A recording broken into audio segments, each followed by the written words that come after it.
Esto es lo que vamos a hacer hoy día. Es un protocolo de tesis para test sus problemas. Puede ser para 4, para 6, no hay problema. Prácticamente, cuando uno hace una investigación o un artículo científico, acá está la clave. Primero, diseñar el título. Si el título está mal diseñado, todo el trabajo de investigación, toda la tesis ya pierde consistencia. ¿Ya? La segunda parte es la problemática. En este caso, la regla dice que a la problemática general, que es PG, es la negación de la variable Q. ¿Ok? Ya, entonces, si existen 3 subproblemas, tenemos subproblema 1, 2 y 3, negación de la variable Q1, Q2 y Q3. Ahí estamos planteando el problema general de la investigación. La parte 3 es el objetivo. El objetivo G es igual a Q, ¿no? La tendencia Q. Si tenemos un objetivo 1, 2, 3, eso será igual a Q1, Q2, Q3. Igual, en la hipótesis general del trabajo de la tesis, tenemos la hipótesis general en función de P y en función de PI y en función de Q. Ese es todo, recorre todo el título, como están viendo, ¿no? Y las subhipótesis marcan para la 1, para la 2, para la 3 en función de P1, P2, P3, y en función de Pi1, Pi2 y Pi3, y todo en función de Q1, Q2. Entonces, con eso tienen ustedes todo el marco estructurado y articulado de la tesis.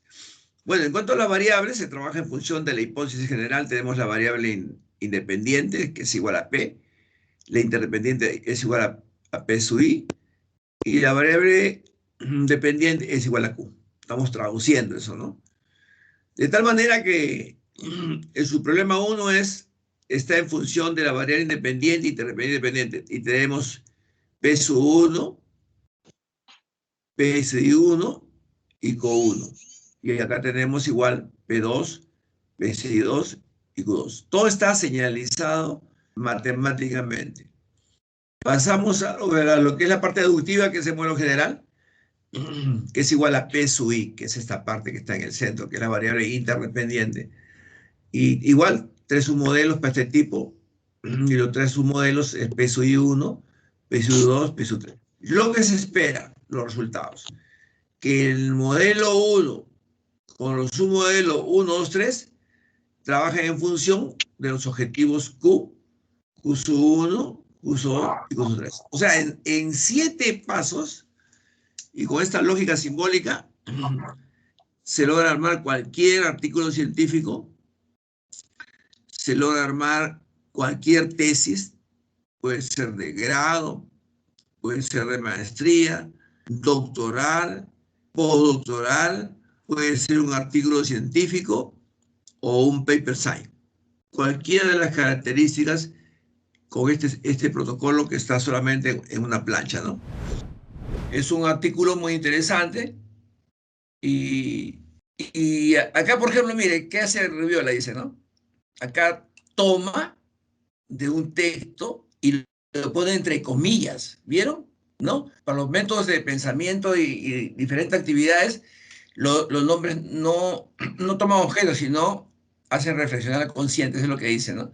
Entonces, una vez que han tomado esto, ustedes pueden tomar de cualquier libro, pero ponen el pie de página. Ya, lo que he visto, he sacado del libro, ahorita, ahí está. Lo que he sacado de esa parte del libro, la he copiado, pero le he puesto entre comillas. ¿Lo vieron ahí? Entonces, cuando está entre comillas, ¿vieron? Ya está entre comillas. Entonces, sencillamente pongo el cursor y acá hay una opción que es, creo que es insertar pie de página, por ahí debe estar. Y acá hago un clic y ya tengo la insertada, ¿vieron acá? Ya, y en esa insertada de toda la página se copia esta parte que dice como ya está insertado,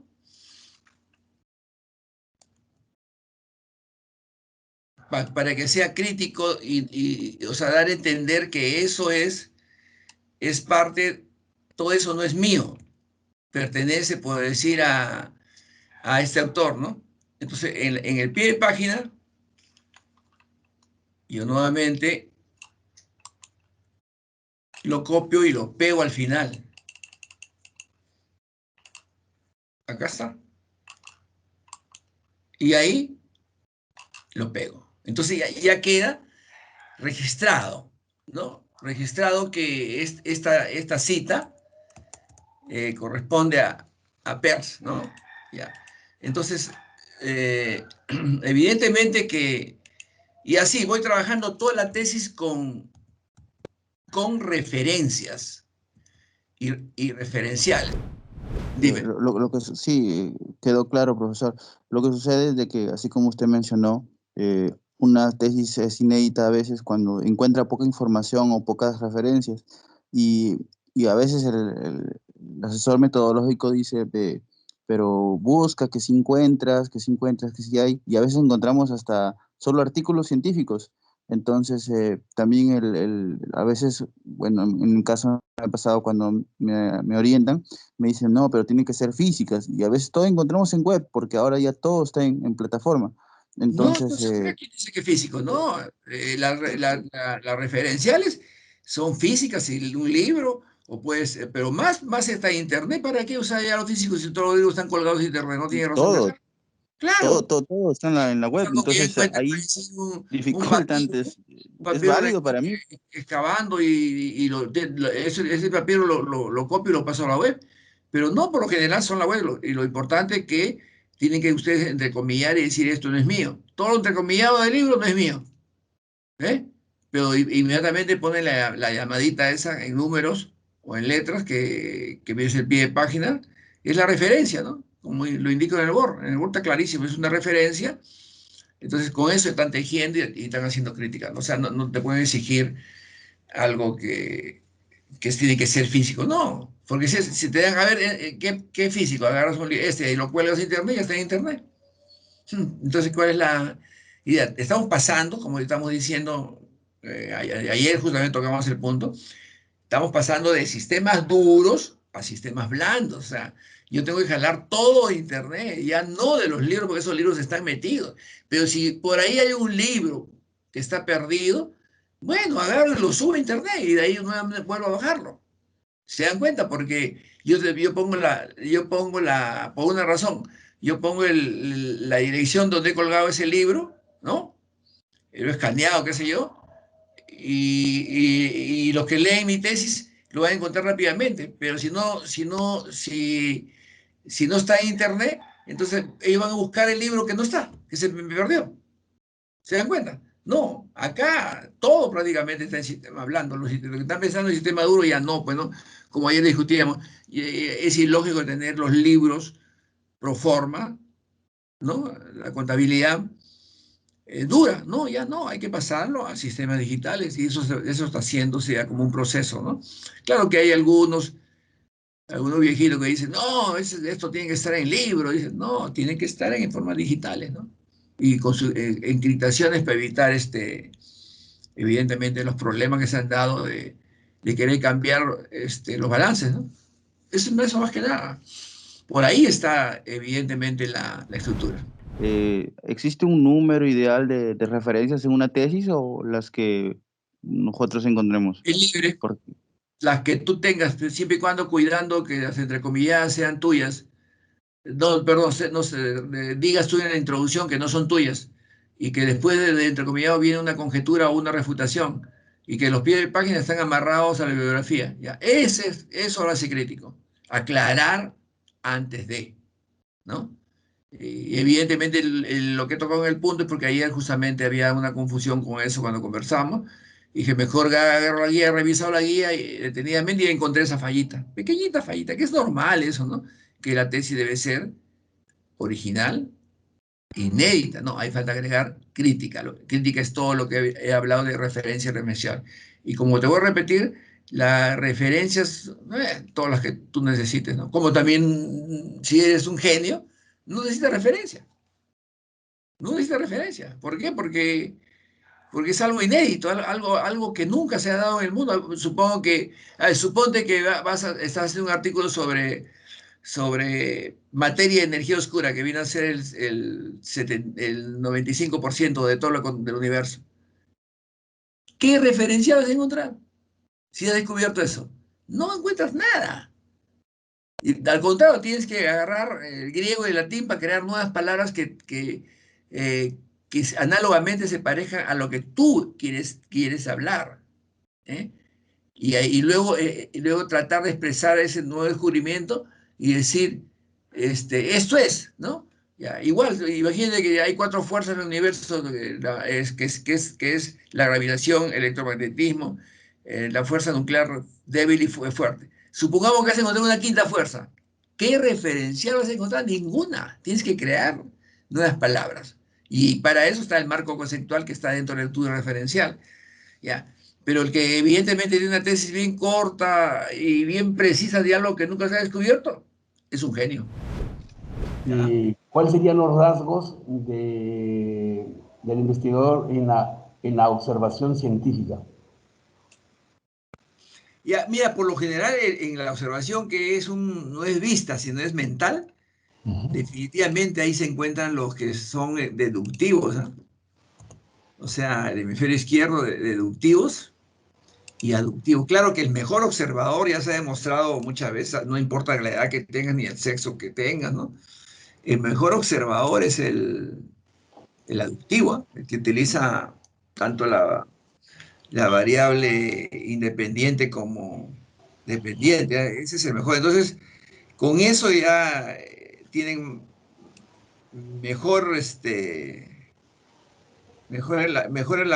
elaborada la observación, porque no hay siempre se ha dicho, sí, que la observación, todos piensan que es mirar. No, no es mirar, es una observación mental. Por lo tanto, el aductivo y el deductivo tienen mejor observación, ¿no? ¿Y por qué la observación? ¿Qué están observando? Lo que todo el mundo dice. Los problemas, pues, nada más. O sea, una vez que tiene su título, saben los problemas, se dan cuenta cuáles son, así como yo he hecho ahora genéricamente y coincidió conmigo Laura. Entonces, evidentemente que en el modelo planteado el observador tiene que ser muy, muy mental. Visual, no, porque ya está demostrado que la vista nos engaña, ¿no? Como sentido. Perfecto. Por lo tanto, si tú dices que hay que buscar la parte teórica para que el alumno se pueda ir ubicando, entonces, ¿cómo hago la evaluación de esa teoría para mi trabajo científico? Cuando esa teoría que has aplicado está demostrando tus hipótesis, ahí recién te das cuenta. Ahí recién te das cuenta, ¿no? Es como decir, yo descubrí tal cosa, demuéstralo. No puedo, entonces hay que quedar en el tintero. Cuando llegas a la hipótesis y respondes la pregunta, ya demostraste evidentemente la hipótesis. Como ha sucedido en todas las investigaciones a nivel mundial. Absolutamente en todas las investigaciones a nivel mundial. ¿Qué tipo de motivación considera usted la más efectiva, positiva y negativa? La más efectiva siempre para mí ha sido en busca de la felicidad. Eso, porque para eso hemos nacido. Y la pregunta, ¿y cómo encontramos la felicidad? La felicidad no es una cosa que la vamos a encontrar y toda la vida vamos a tener, una vez que la hemos encontrado vamos a tener siempre. No, no, eso no va a suceder. Vamos a tener algunos momentos fugaces de felicidad, ¿no? De logros. Evidentemente es suficiente. No, no más, ¿no? Eternamente felices nunca vamos a ser porque ya les he dicho que estamos gobernados por la entropía universal. Siempre va a haber fallas. El diseño de nuestro planeta no nos permite ser felices plenamente. En algunos momentos somos felices, pero lo que a mí más se acerca en forma efectiva, ¿cómo debo lograr eso? Lo acabo de escribir. Teniendo buenas actitudes, buenas características, evidentemente extraídos de un hogar donde ha habido armonía, y donde tenemos sincronía del cerebro y nos lleva evidentemente a algo muy importante. Si somos creativos, con seguridad le digo que no vamos a aburrirnos, porque el creativo cada vez tiene algo nuevo y esa creatividad es la más efectiva, es la más positiva. ¿Y cuál es la más negativa? Los ninis, pues, los que no estudian ni trabajan, no se esfuerzan. ¿Por qué los ninis? Porque este mundo, como hay entropía, y la mejor manera de hacer entropía es trabajando o estudiando. Entonces, cuando tú trabajas y cuando tú estudias, evidentemente estás atacando la entropía universal, ¿no? Y logrando, evidentemente, algo. ¿Ya? Esa es la razón por la cual uno siempre debe estudiar o trabajar o ambas cosas, ¿ya? Y lograr, evidentemente, eso. Cuando uno es creativo, es feliz. Y cuando uno no es creativo, evidentemente, no lo es. ¿Qué resuelve un enigma? La ciencia normal solamente resuelve enigmas. En cambio, en estructuras metafísicas o en la religión, los milagros evidentemente son enigmas y no tienen resolución. No había una solución de ellos. En cambio, en investigación científica sí, ¿no? ¿Qué se ha establecido? Se ha establecido evidentemente que la única forma de resolver enigmas es la ciencia normal. ¿Pero por qué? Porque la anatomía epistemológica intrínseca de lo que viene a ser la ciencia normal, evidentemente que está el paradigma. Pero ya ayer detallamos que no era un patrón, no era un modelo, sino que el paradigma era algo muy especial. El paradigma era evidentemente una estructura aductiva y evidentemente era la única estructura que había creado la noción de progreso en la raza humana, ¿no? Y supongo que también el mismo procedimiento es para otras razas que en el futuro sabremos, ¿no? Pero el paradigma es una estructura aductiva y solamente la aducción ha creado la noción de progreso. Por eso que no nos hemos extinguido, porque el paradigma implícitamente es una comunicación de que se convierte en tecnología y evidentemente nos saca de muchas estructuras, ¿no? Cada vez que la ciencia avanza, entramos en un nuevo paradigma y ese paradigma evidentemente es inconmensurable, ¿no? ¿Qué hacemos para que la sociedad no vaya mutilando la creatividad? Ah, ya. Mire, ya lo dije ya. ¿Dónde comienza la creatividad? En casa. Definitivamente en casa, en los primeros 5 años de la vida del niño, tiene que haber tranquilidad, tiene que haber, atención, en lo que decía María Montessori, una sala de juegos enterita, que es un lugar donde ellos se expanden y destrozan, manipulan sus muñecos, y esa sala de juegos nunca se le va a borrar de la mente cuando crezcan. Y esa sala de juegos se va a convertir en un centro de investigación. Eso ya se probó ya en diferentes partes del mundo, sobre todo lo que están haciendo lo que están haciendo en Finlandia como una estructura de creatividad, es esa, ¿no? Que simulan talleres. En este caso, en la casa, la tranquilidad, la armonía familiar, ¿no? Que significa que debe haber paz, tranquilidad, porque viene a ser, evidentemente, el fenotipo, ¿no? O sea, un genotipo definitivamente necesita un lugar donde desarrollar sus actitudes. Entonces, primero al niño tiene que darle seguridad, ¿ya? No lo que pasa, pues, en muchas partes del mundo, ¿no? Que paran discutiendo, peleando, ¿no? Entonces los niños, en vez de ser seguros, son inseguros, ¿no? Cuando ven a las parejas, evidentemente en equilibrio, entonces los niños captan seguridad. O sea, ¿dónde comienza la creatividad? Manteniendo ese molde original, no romperlo, ¿no? Pues si lo rompes, quedas un delincuente a largo plazo. Que a largo plazo, en 15 años ya es delincuente, ¿no? Ya, es uno. O sea, la armonía familiar. Eso es lo más importante, ¿no? La armonía familiar en los primeros 5 años de su vida. Y luego, en casa, tener un escenario. O sea, me refiero a un fenotipo, un lugar donde se acumule de juguetes. Y ellos comienzan a elegir juguetes, a jugar con ellos, a ordenarlos, y entonces están formando su nuevo futuro. Con teoría del juego, ese teoría del juego se convierte en la teoría de la realidad del futuro y son eficientes, ¿no? O sea, ¿por qué son eficientes? Porque cuando van a trabajar es como si fueran a jugar, están más motivados, ¿no? No que aquel que no ha tenido juegos, cuando va a trabajar se siente aburrido, ¿no? Estoy trabajando por plata, no se siente realizado, ¿no? Pero si tenemos el laboratorio del cuarto de juguetes que va evolucionando y cambiando con los años, evidentemente son lo mejor. ¿Y qué pasa cuando son grandes? Cuando son grandes se recuerdan ese lugar de juguetes. Vivieron felices, tenían comida, tenían todo, ¿no? Entonces, en su trabajo se van a mostrar como creativos. Entonces, los gerentes ven a un tipo creativo y no lo sueltan.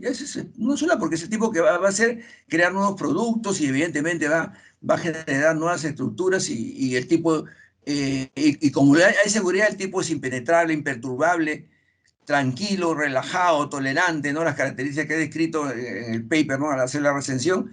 Esa es la base fundamental de la creatividad. Pero si hay violencia, como estamos viendo, sobre todo en la pospandemia, creo que es peor que la pandemia, la violencia abriga inseguridad. La violencia no permite que el ser humano crezca. Sobre todo, eso ya no es cuestión psicológica ni de ciencia cognitiva, sino es de neurociencia, ¿no? Estudiamos el cerebro y los electrocardiogramas arrojan cuando un niño vive en armonía en su casa sin peleas, ese cerebro está relajado, tranquilo, ¿eh? Porque está seguro, pues. No le falta nada, duerme tranquilo, vive feliz, ¿no? Tiene buen escenario. Eso es, no se olviden que el escenario modifica el gen. Entonces, esa seguridad basta creer los primeros 5 años de su vida y el resto él va a ser seguro toda su vida. No va a estar dudando, hoy me aceptarán, ingresaré, oye, que tengo miedo de hacer este artículo. No, nunca va a tener miedo, va a ser un tipo muy equilibrado, ¿no? Y va a repetir, como decía la María Montessori, lo que hace en la educación del juego, evidentemente lo haga, considere su trabajo como un juego y sea creativo. Esa es una estructura muy interesante, ¿no? El ser humano siguiendo la autofagia va a vivir más años, naturalmente, porque genera células madre. Y no solamente eso, sino que con autofagia, que es la parte aductiva de Yoshinori,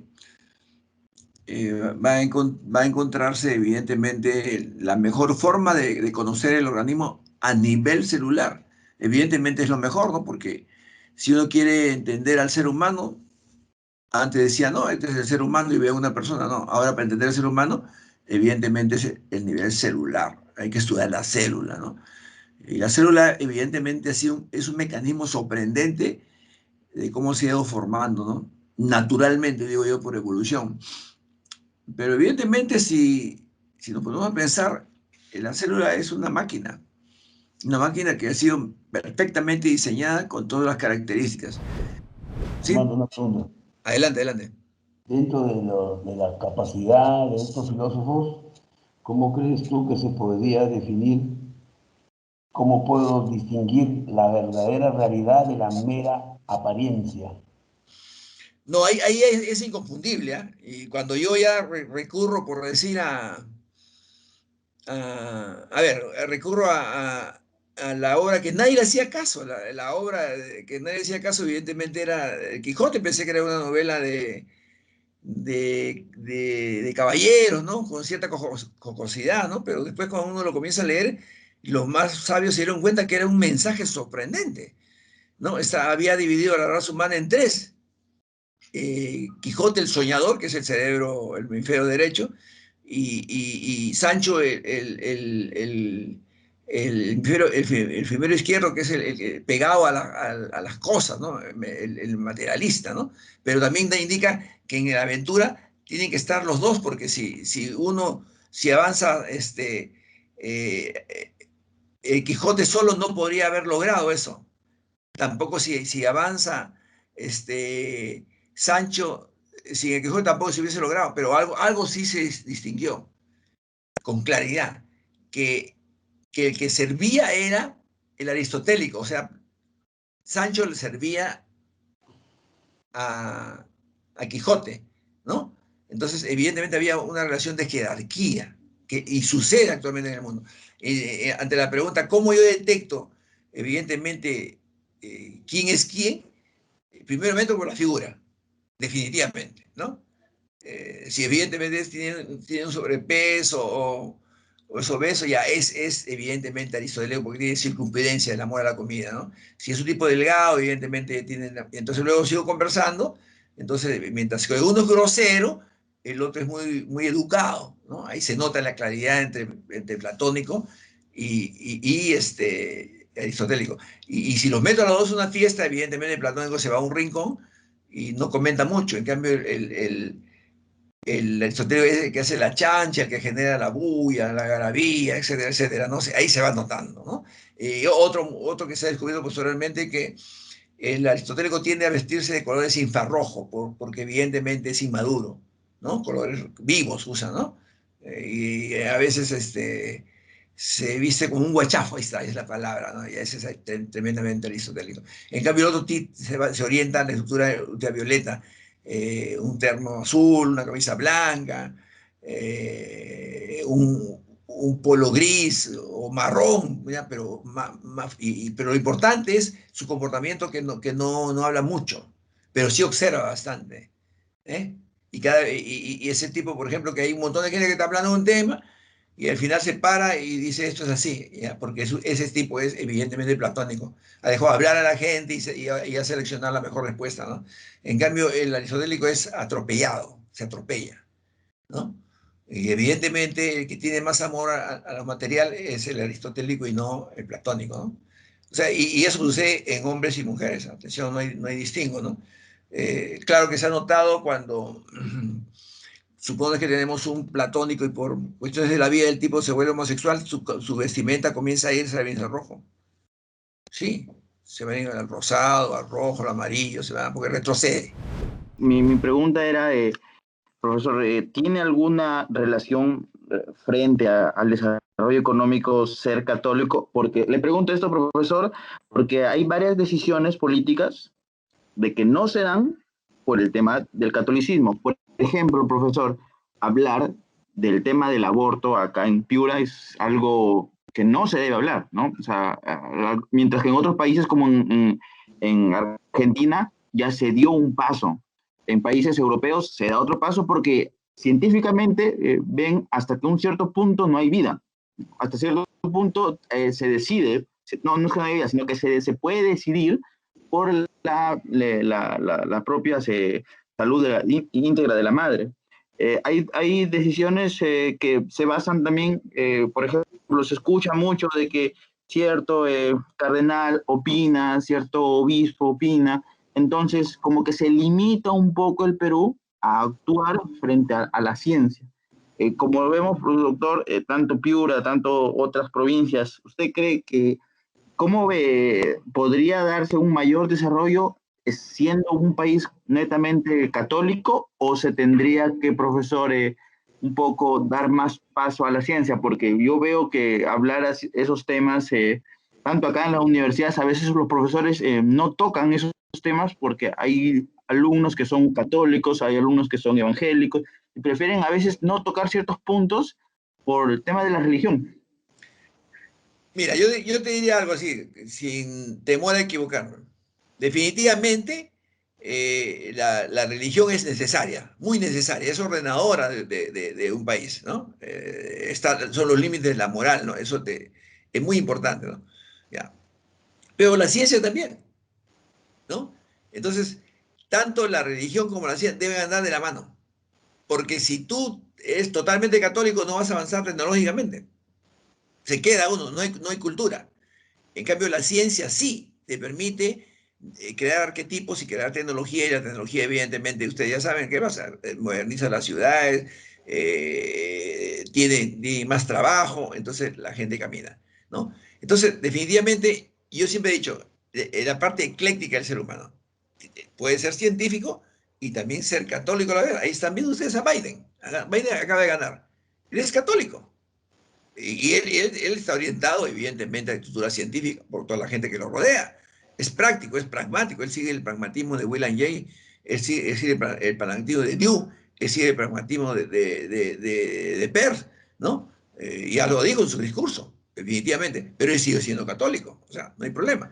O sea, lo que quiero decir es que el ser humano tiene que armonizar, ¿no? Tu parte práctica y tu parte emocional, tu parte espiritual, porque una persona sin espíritu no es nada, como también una persona sin tecnología tampoco es nada. O sea, es un equilibrio que existe ahí, ¿no? Ahí no hay nada evidentemente oculto ahí.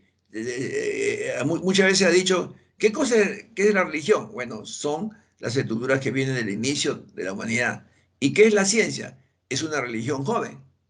La pregunta, ¿concilian? Sí, evidentemente concilian, ¿no? ¿Por qué no van a conciliar, no? Si no conciliarían, entonces no habría micros ni luz en las iglesias. No, concilian. Lo que pasa es que el hombre debe mantener su parte espiritual y también mantener su parte científica. Van de la mano. De otra forma se cae, ¿no? ¿Cuál fue? ¿Qué es la verdad y qué es la mentira? Ah, ya, muy bien. Justamente ahí lo habla Descartes, lo habla Leibniz, lo habla Spinoza con precisión, ¿no? Todo el mundo que la verdad era una estructura social. No, no es así. La verdad es una estructura física. ¿Y qué cosa es la verdad? La verdad es la aceptación de las leyes de la física. O sea, de la ley de termodinámica, la entropía, o sea, aceptar el universo tal como es, esa es la verdad. Y cuando uno miente, niega evidentemente el universo, el lugar donde tú estás rodeado, a ti mismo, ¿no? Entonces, en otras palabras, ¿qué viene a ser la verdad? La verdad se prueba más con hechos científicos, atención, ¿no? ¿Por qué? Porque la ciencia es fáctica. Cuando yo pruebo una hipótesis, cuando yo lo pruebo fácticamente y todo lo que he dicho, lo estoy probando y lo estoy viendo, ¿no? Y la tecnología tiene esa característica. Esto sirve para tal cosa y realmente sirve, ¿no? En cambio, el otro aspecto que es otro camino, ¿no? El de religión dice, eso no me prueba nada, ya. Pero si eres un tipo de fe, estás cumpliendo con la primera regla de la mecánica cuántica, que es física. Y todo aquel que cumple la primera regla de la cuántica, evidentemente logra sus objetivos. De la manera que hay gente que logra objetivos por la fe y logra objetivos por la ciencia. Entonces la pregunta es, el que miente no lo logra. Al contrario, se maldice. Generaciones, ¿ah? Generaciones porque maldice a toda su generación. El mentiroso nunca le va bien. Puede ser el mentiroso, como se ha visto en la ecuación social, es que el que miente a corto plazo está perfecto. No hay problema, todo el mundo le cree, pero a largo plazo va brotando la verdad, entonces el tipo queda mal parado, desordenado, y su imagen se cae así, y ya no vuelve a recuperarse. En cambio, el que dice la verdad al principio es chocante con el resto porque el mundo está acostumbrado a que le digan mentiras, ¿no? ¿No? Por ejemplo, si yo veo a una chica y la chica me pregunta, ¿cómo me ves? Yo no le voy a decir que es regular o fea. Y si es verdad, tengo que decirle, no, eres bonita. Pero es mentira. Ya, si yo le digo, no, eres más o menos, ¿no? Ya, entonces la chica se va a molestar conmigo. ¿Te das cuenta? Se va a molestar. Pero luego va a pasar los años y decir, hoy tenía razón él. Me dijo la verdad. Ya, pero ¿qué es lo que practica evidentemente el ser humano? La famosa diplomacia que dice, tiene que ser político, ¿no? Para lograr encumbrarse, pero la verdad de todo es mejor decir la verdad, ¿no? A ver, dice, oye, ¿tú me quieres? Te quiero demasiado, eres lo más. Mentira, pues, di la verdad, sí, te quiero más o menos, ¿no? Hay que relacionarnos, o sea, la verdad siempre duele, ¿no?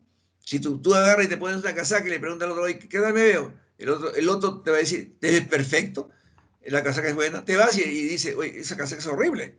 ¿Vieron? O sea, ¿cómo se trastoca, no? Entonces, para decir la verdad se necesita tener mucha consistencia, mucha personalidad, ¿no? Y la gente tiene que aprender a escuchar sus verdades. Ese es el problema, ¿no? Pero la gente no es así. Por ejemplo, ya se ha detectado en cuestiones sociales, le dice, oye, quiero que me digas la verdad. Tengo una sospecha de que mi mujer me saca la vuelta. ¿Tú sabes algo? No, no sé nada. No, no sé nada. Y luego él desaparece y sí, este saca la vuelta. Ese es el problema en la sociedad. Por no quedar mal, comete peor error, mentir. Por lo tanto, antes que cierres, ¿la filosofía tiene futuro o no? Por supuesto, porque es la única estructura que ha abrigado la ciencia. Y cuando tú tienes filosofía puedes pensar con claridad. ¿Por qué? Porque la pregunta es ¿por qué? Porque te has leído la información de todos los grandes hombres que han triunfado. ¿Eh? Entonces, aunque no quieras, sacas un promedio de ellos y tú eres parte de eso. Entonces, no vas a fallar. ¿Por qué? Porque esa gente ha vivido con un punto de vista ético, entonces el tipo comienza a filosofar. ¿Qué significa filosofía? El amor a la sabiduría. Cuando yo aprendo cuando de lo mejor es capto lo mejor. Por lo tanto, imposible que la filosofía sea inútil. Al contrario, es buena. ¿Por qué? Porque yo jalo todo el conocimiento y escojo lo mejor. Si de todo el conocimiento que existe, de todo el mundo y de todas las épocas, jalo lo mejor, ¿en qué me convierto? ¿En un tipo sabio? Definitivamente.